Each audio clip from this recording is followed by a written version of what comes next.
Live from KSAT 12, the Nightbeat starts right now. It's a new movie that's bringing attention to a horrible subject. Why the new film about human trafficking is turning some heads. First, they were burned by a low health score, and then they were literally burned when their place caught fire. Tim Gerber takes us behind the kitchen door of a seafood restaurant trying to get back on its feet. That was one of the first questions that I asked, was everybody okay? And he let me know right away that everybody was fine. A police chief relieved to learn the migrants found in this truck's cab are okay. The group was discovered nearly 24 hours ago along I-35 north of Von Army, where police say they see 2 to 5 human smuggling incidents a month. Really, but nothing like this. An 18-wheeler with a dozen people. The man accused of smuggling them is in custody. Yeah, Von Army PD says 24-year-old Anthony Sanchez driving that stolen truck. He now faces several state charges for smuggling, unlawful carrying of a weapon, and unauthorized use of a motor vehicle. Now, advocacy groups are calling for attention on a situation that they say is going to continue to happen. Yeah, our Avery Everett joins us now here in the studio. Avery, you were there last night when those migrants were discovered. What are advocates asking for tonight? Humanity.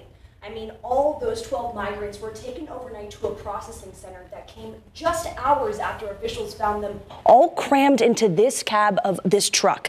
Advocates say these migrants are often dehumanized when it comes to justice and legal rights. Tonight, those advocates are calling on community members to remember first that these are just 12 humans. These incidents happen all the time. Stacked to the ceiling. This represents 50 case files for people that are seeking to naturalize. Are dozens of cases at the American Organization for Immigration in San Antonio. Each documents a different story, but all share a similar narrative. People are willing to take these risks and subject themselves to unknown, unheard of trauma. And just last night, an example of that on I-35 near Fisher Road. There was several of them bunched up into the tractor part of the truck. Officials found 12 migrants inside a trailer. Medical teams said they all were in good physical health, but Fred Schellenberg says mentally, that just might not be the case. They're willing to take risks.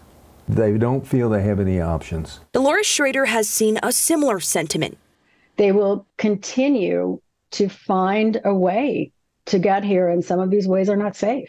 Saying stories like the one last night are seen too often. It's gut-wrenching. It's not unexpected that we will see more of these kinds of tragedies. But Schellenberg says learning why this happens is important to changing it. Part of the discussion that you're hearing right now, regardless of your views, is what exactly does it mean to seek asylum? From a glance at his office, it might look like just a lot of paperwork. But Schellenberg says remembering these are people should be a priority too. We have to remember that they're human beings. They're seeking a better life for themselves, a better life for their children. We didn't learn the identities of those migrants, but we know they came from Honduras, Guatemala, and Mexico. The 53 victims of the Quintana Road tragedy also came from those 3 countries, and the truck they were discovered in was only a couple miles away from this most recent incident. Stephanie. Thank you. Yeah, that happened 13 months ago. Thank you, Avery. Happening now, drivers still being urged to avoid a portion of East Loop 1604 North because of a chemical spill. It's been going on for several hours. This right here shows you the scene earlier today near Randolph Air Force Base. The southbound lanes at Miramar Lane and the northbound lanes on Lower Seguin Road were closed. Now, this was a scene just a little after 9 p.m. It's unclear what caused the chemical spill, but crews are still working to clean up the road. Now, something to keep in mind if you're traveling in that area anytime soon. Now, new on the Nightbeat tonight, one person is dead after a big crash in Kerrville. Happened this morning around 11 a.m. Kerrville police say that 4 vehicles were involved in that wreck. A 71-year-old man who was driving one of those vehicles died at the scene. Officers say that 3 other people were hurt, but they are expected to be okay. Happening tomorrow morning, testimony is expected to continue in the trial of Tejano Star Jesse Farias. He's accused of sexually assaulting an underage girl, a relative who claims that Farias touched her repeatedly and inappropriately. You can read more about the trial right now over on KSAT.com.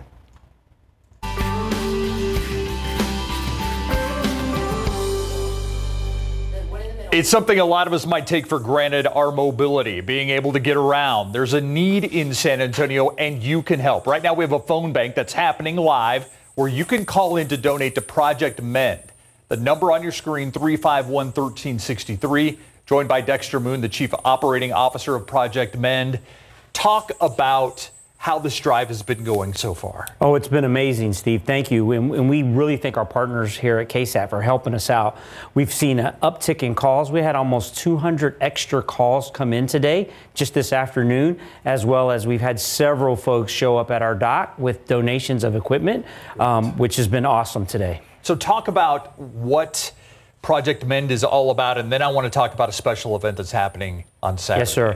We have a really simple mission. We take in donations of durable medical equipment, beds, wheelchairs, walkers, and then we refurbish those, we clean them, we sanitize them, and then we reissue those to people that need them for really no cost at all. Yeah, because a lot of us take for granted the fact that we're mobile, that we can get around, and take for granted the fact that we can afford a wheelchair if we need one, crutches, a walker. I mean, we're talking about basic things like that you guys provide people who can't afford them. Yes, sir. That's it. That's it exactly. And what we try to tell people is you may have an old wheelchair out in the garage, and that wheelchair may have worked for you, but it may not work for that person that you want to give it to. So give it to us. Let us take a look at it. Let us refurbish it.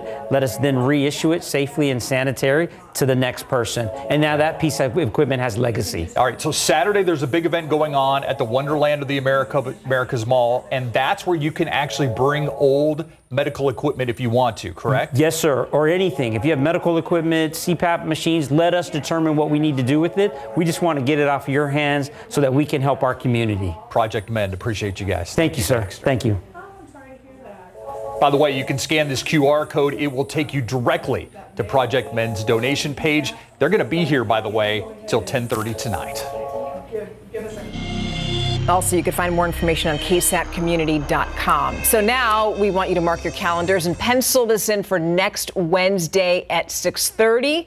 KSAT is going to be airing a special on fentanyl. It's called Fighting Fentanyl. It's everyone's problem. You're going to see how the drug comes in through our border, what Customs and Border Protection does to stop it, and how the DEA is going after the people who sell it. The goal here is to help you start a conversation with your kids about fentanyl so that you can keep them safe. Now, again, the special is next Wednesday at 6:30 p.m. right here on KSAT 12. And after it airs, you can also watch it on our website, YouTube channel, and KSAT Plus. A lot of questions tonight after a disturbing discovery. A body was found in a duffel bag right in the middle of a property near Loop 1604 and Rockport Road.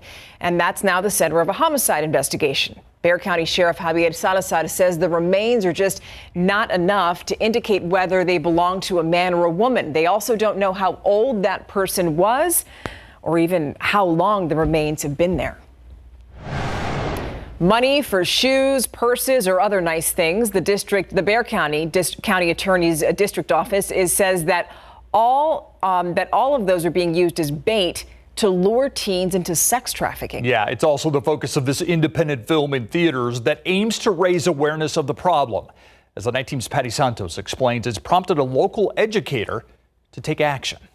It is the fastest growing international crime network that the world has. The independent action thriller Sound of Freedom deals with human trafficking, and it's hit a chord with many who watch it. It was definitely very eye-opening. So shocking, in fact, that Southwest ISD Superintendent Janet Ball was inspired to buy 160 movie tickets for her staff. Thank you so much for coming. She hopes it sparks conversation, vigilance, and action. It's a new heightened awareness that we will be acknowledging this. We will be talking about it, looking for things to do to be more proactive, to not only train our staff, but also the parents. Human trafficking is happening right here in Bexar County. Assistant District Attorney David Lunan says that includes labor and sex trafficking. The major problem of it here is Bexar County children being exploited by Bexar County residents. Here in Bexar County, the majority of human trafficking cases deal with sex and female teenagers, and the internet and social media is how they're lured into it. They are mostly, in cases that we see, they're being seduced by the offer of drugs or nice things, backpacks and purses and expensive footwear. The DA's Human Trafficking Task Force handles about 60 to 80 cases each year, and about 80% of them are children, Lunan says. Nobody is immune from this happening. And if you suspect someone you know is being trafficked for sex or for labor, there is a 24/7 hotline here locally that you can call to get them some help. That number is 844-843-6348. And Lunan says parents, educators, and guardians really need to know the subtle signs of a victim who is being trafficked. And we have more information on what those signs are on KSAT.com. Steve, Stefania. Thank you, Patty. And bringing attention to the subject doesn't sound controversial, but Sound of Freedom has brought some controversy. Critics argue that movie does not provide an accurate depiction of child sex trafficking. And some reports say that the movie is connected to QAnon, a viral conspiracy theory. But the anti-trafficking activist who inspired that movie, as well as its distributor, have denied those claims. She checked everything, all the temperatures, everything was good. Yeah, the manager of that seafood restaurant tells Tim Gerber the steps he's taking to get his business back up and running after a fire and a low health score. You're going to see the improvements that have been made behind their kitchen door.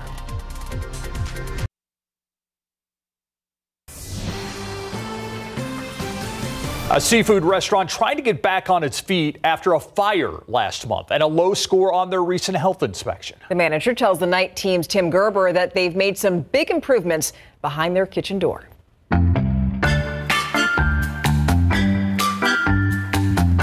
A grease fire nearly destroyed the J. Anthony Seafood Cafe in the 7200 block of Northwest Loop 410 last month. The kitchen area is sustaining significant damage, forcing them to shut down for repairs. The fire happened just weeks after the business earned a 76 on their May health inspection.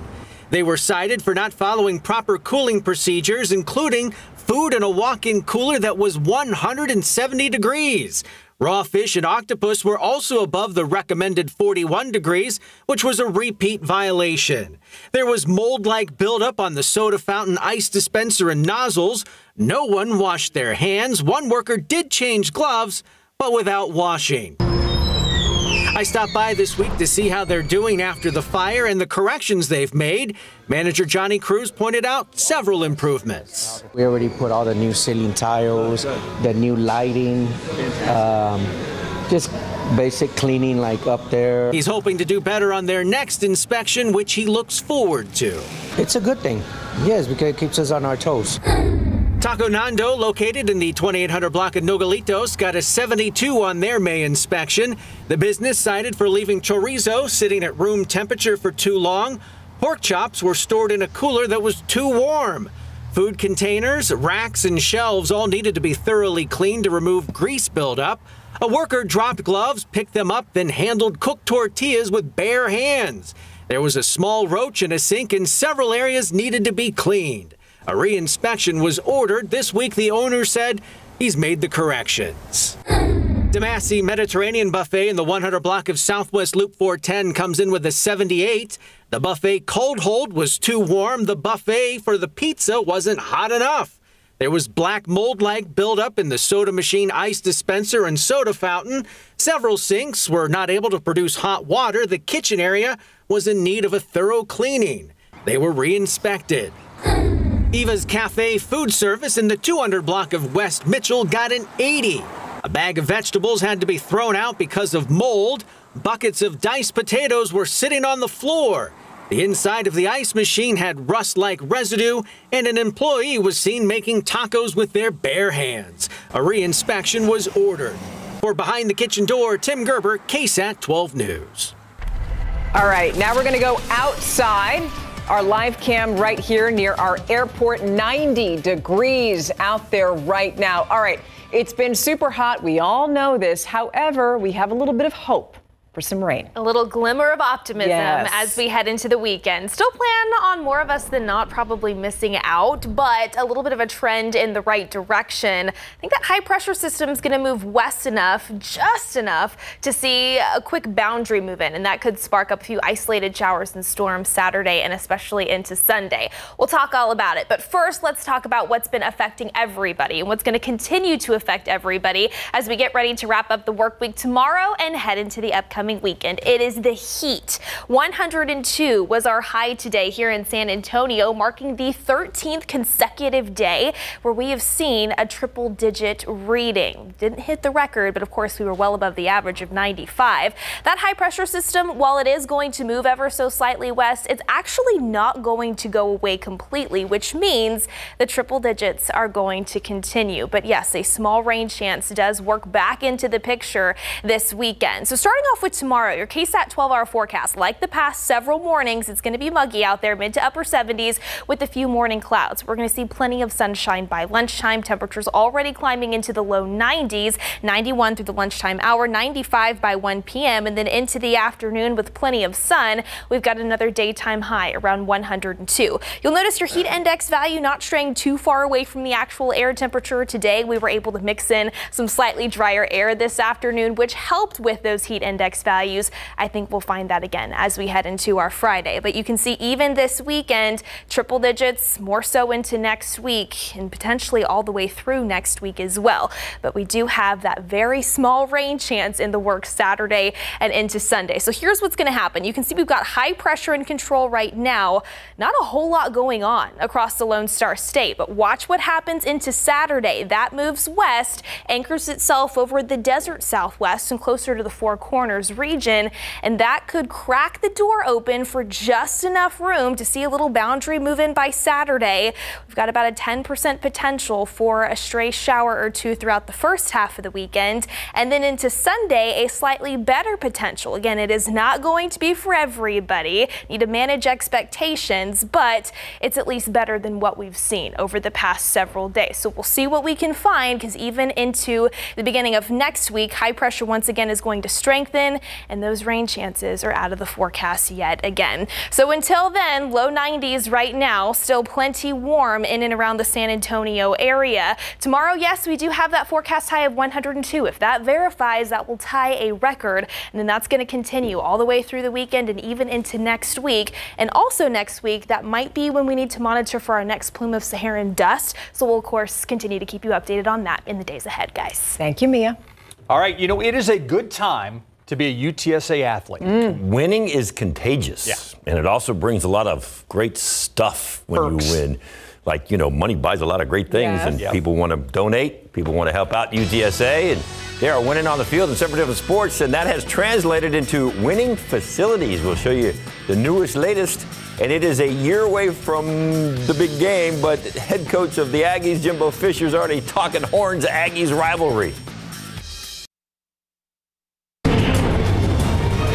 The UTSA Roadrunners have a brand new 14,325 square foot facility to show off to future prospects who want to come and play soccer for the women or run track and cross country for the men or women's team. It is the Park West Fieldhouse. Nice locker rooms, workout facilities. The team not only has this up-to-date attraction, but now the soccer team has a new home for their Conference USA Championship trophy. All great talking points when it comes to recruiting the brightest and best students and athletes from around the country. This puts us on par with anyone in the American, and to be fair, right up there with most Power 5 schools. Our playing surface that we have out here at Park West is second to none. If you have a bad first touch out on our field, it's not the field's fault. But this is going to help us attract some nationally recognized athletes. It's so shocking, and it's honestly so rewarding, because we did come off of a championship win, and it really is so rewarding. It's like just like the icing on top of the cake, basically. We're really excited, and honestly, we just want to keep pushing forward, getting 1% better every day. And the facility is also a showcase for the community. They will be hosting regional and national youth sporting events, athletic camps, and clinics. SEC hosting Media Day this week. Jimbo Fisher, the Texas A&M Aggies, coming off another disappointing season. They went 5-7, no bowl game. That prompted Fisher to hire Bobby Petrino to take over the offensive play calling duties so Fisher can concentrate on getting his team back to prominence. But while he is working on getting ready for this season, the unavoidable question came up about next season. He was asked about the renewed rivalry between the Longhorns and the Aggies next year when Texas moves into the SEC. I think it's great. I think it's great for college football. I think it's great for Texas and Texas A&M. I mean, I think anytime the old rivalries are renewed, I've been in a lot of rivalries, been fortunate to be in college football a long time and being some of the great rivalries in college football. And this one, A&M and Texas, definitely is a great rivalry. And I think it's great for us, and it's great for them, and it's great for college football in general. And I'm very excited for it to happen. Got to get through this season first. The Aggies kick off the season against New Mexico September 2nd. Football coverage brought to you by Davis Law Firm. Hey, don't let that number 8 fool you. That is former Packer, NFL MVP, and Super Bowl champ Aaron Rodgers making a clean break from his old team after 18 years, even changing from number 12 to number 8, at least for now. Rodgers and his new young team opening up training camp today, getting an early jump on things. And since they play the Hall of Fame game on the 3rd of August against the Browns, also Rodgers needs more time training camp since he's surrounded by so many new faces and so many young guys. I would say maybe earlier in my career I was a little more easily angered, and I feel like I'm a little less triggered as I've gotten older. In Green Bay, he was a little bit more, you guys got to pick up, but he's a little bit slower here and realizing that, there's a lot of new players. The cadence that he has, the way that he calls plays, the timing of routes, his anticipation. He plays in this state of flow and just kind of just letting the game happen and everything. And so when you have 11 guys to be able to play like that, that's when beautiful plays are able to happen, magic's able to happen on that field. Nice to hear he's calmed with age. By the way, the NFL has approved the sale of the Washington Commanders from Dan Snyder to a group led by Josh Harris, former LA Laker Magic Johnson, a part of that group, buying the team for $6 billion. It's the highest price paid for a North American sports franchise. On his way out the door, Snyder got hit with a $60 million fine for the culture his organization and business dealings had. Hey, coming up, the FIFA Women's World Cup gets started. Team USA set for their first game coming up tomorrow. I'll tell you about it next. Across the world to Australia and New Zealand, Women's FIFA World Cup, first day of matches. Australia gets the win 1-0 over the Republic of Ireland, and New Zealand beat Norway 1-0. Two-time defending champ USA actually gets going for 3 in a row. They will face Vietnam tomorrow night. If they can win it, and the whole thing, not just tomorrow night, but win the whole thing, it'll be the first time that a women's or men's team won 3 straight World Cups. Vietnam, like you said, is a little bit of a wild card, but they've had some good results recently against some great opponents, so you can't take them for granted. I think that every single opponent we come up against, it's going to be tough. Every single person is qualified for the World Cup, so there's that. I think that they're going to play a different style than we are probably used to, so it's just our ability to adapt. USA, USA. Once again, they play Vietnam tomorrow night, 8 o'clock our time. That'll be fascinating to watch, to see how the Women's World Cup goes. Well, they got a lot of momentum going in, so that's for sure. Good. All right. Thanks, David. We'll be right back. All right, before we go tonight, we want to give you a quick update. We showed you this before. Crews have been busy cleaning up a chemical spill all day long. That's a portion of East Loop 1604 North. Yeah, it's in the southbound lanes at Miramar Lane and the northbound lanes on Lower Seguin Road. We've learned crews should be gone. The road's reopened by around 1 a.m. All right, so we shouldn't be dealing with the traffic much longer. All right, let's get you one final look at that 7-day forecast. The big story is going to continue to be the heat over the next 7 days. But of course, with that subtle shift in our weather pattern this weekend, maybe a few isolated showers and storms that we'll monitor for. That's right. Fingers crossed. Yes. All right. Thank you so much for watching us. Have a wonderful night. Stay cool. See you tomorrow. Good night.